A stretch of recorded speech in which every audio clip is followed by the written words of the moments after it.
Bonjour. Que vous souhaitez quand on va commencer une nouvelle année?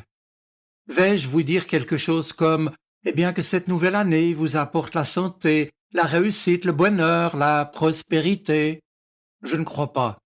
Les bons vœux, même sincères, ne servent pas à grand-chose, nous le savons tous, et relèvent souvent d'un rituel poli et convenu. Et nous, chrétiens, qui ne croyons ni aux vœux, ni à l'astrologie, ni aux horoscopes, c'est sur du bien plus solide que je voudrais que vous puissiez vous appuyer. Dès lors, plaçons notre confiance dans quelques-unes des promesses que Dieu nous fait dans la Bible. Oui, certes, une année civile nouvelle pointe donc son nez. Et on fait quoi de plus banal, même si, bien entendu, comme pour chaque nouvelle année, nous ne savons pas d'avance de quoi elle sera faite. Ce sera en tout cas pour nous chrétiens une année qui va nous rapprocher du prochain retour de Jésus-Christ.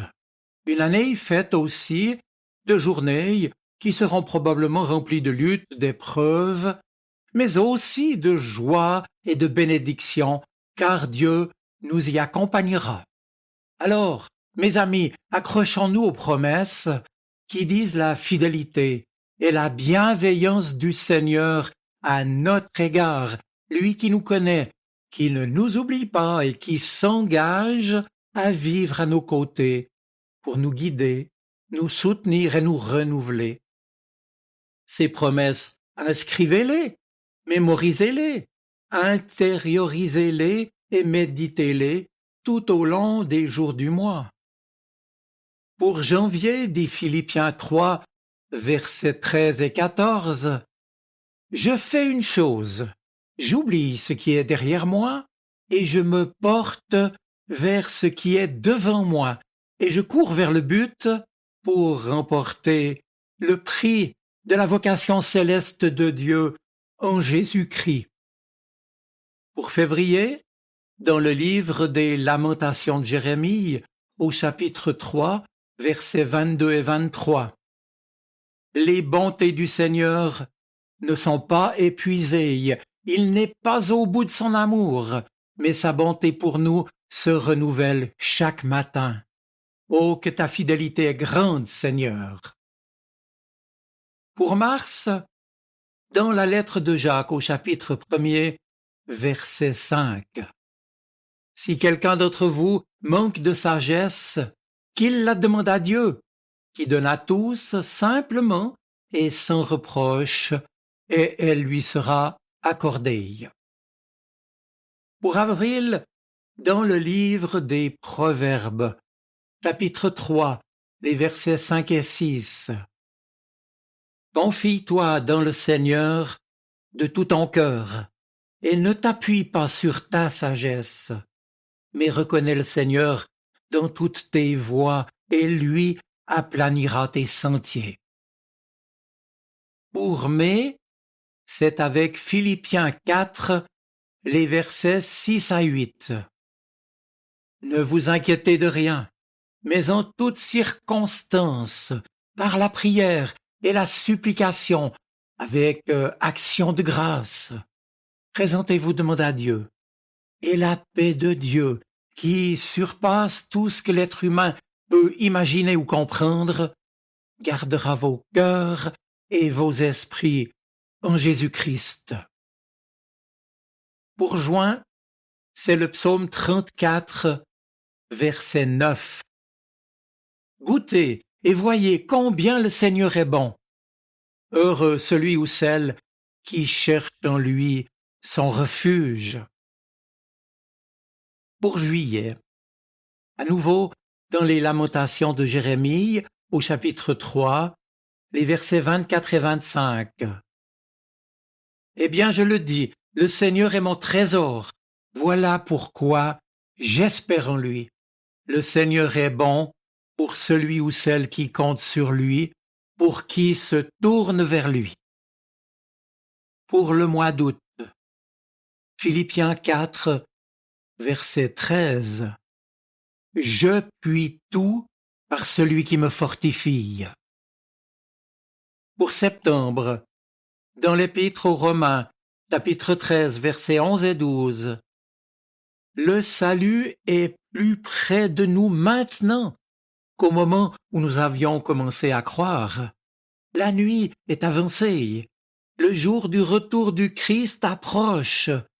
Rejetons donc les actions qui se font dans l'obscurité et prenons sur nous les armes qu'on utilise en pleine lumière.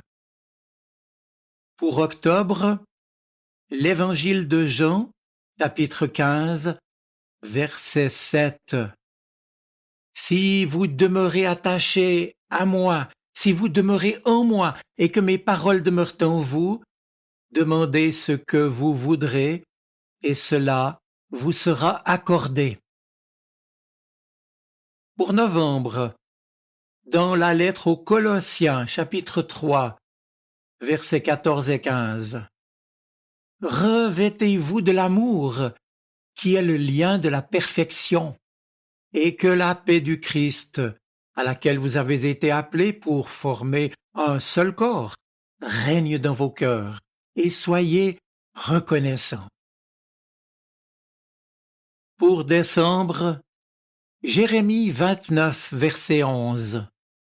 Je connais les projets que j'ai formés pour vous, dit le Seigneur, projets de paix et non de malheur, afin que vous ayez un avenir et de l'espérance. Et puis, pour tous les jours de l'année, au psaume 32, verset 8, je t'instruirai, dit le Seigneur, et je te montrerai la voie que tu dois suivre, je te conseillerai, j'aurai le regard sur toi. Mes amis, je vous invite à prier. Je te remercie, Seigneur, pour la sagesse de ceux et celles qui finalement se gardent jeunes à force d'aimer et de partager leur amour, à force d'espérer et de te faire confiance pour aujourd'hui et demain. Je te remercie, Seigneur, d'accueillir avec joie cette autre année, que l'on appelle évidemment encore toujours nouvelle, parce qu'elle apportera ses brassées de peine et ses brassées de joie, toujours imprévues, mais qu'elle soit, Seigneur, pour la gloire de vivre pour toi et avec toi. C'est toi, Seigneur, que je reçois, que nous recevons dès aujourd'hui en accueillant l'année qui vient comme un cadeau de ta part, dans l'espérance, bien sûr, des jours meilleurs et du jour de ton retour. Voilà donc, mes amis, frères et sœurs en Christ, en prenant ainsi un jour après l'autre, tout au long des semaines et des mois que Dieu nous accordera encore, et avec lui qui nous accompagne fidèlement, ne nous laissons pas abattre par le découragement. Nous pouvons nous tourner vers le Seigneur pour y trouver notre force. Ayons comme arme la persévérance et la détermination pour accéder à ses promesses. Tenons-nous devant lui, lisons sa parole jour après jour, car ses promesses, Dieu les tient toujours. Peu importe le temps et les circonstances, ses promesses, il les tient toujours, car il vous aime, et rien ne lui est impossible. Je vous souhaite une bonne semaine, soyez bénis. Amen. Sa parole résonne dans mon cœur, elle est vivante, elle parle, elle m'aide à choisir, m'illumine.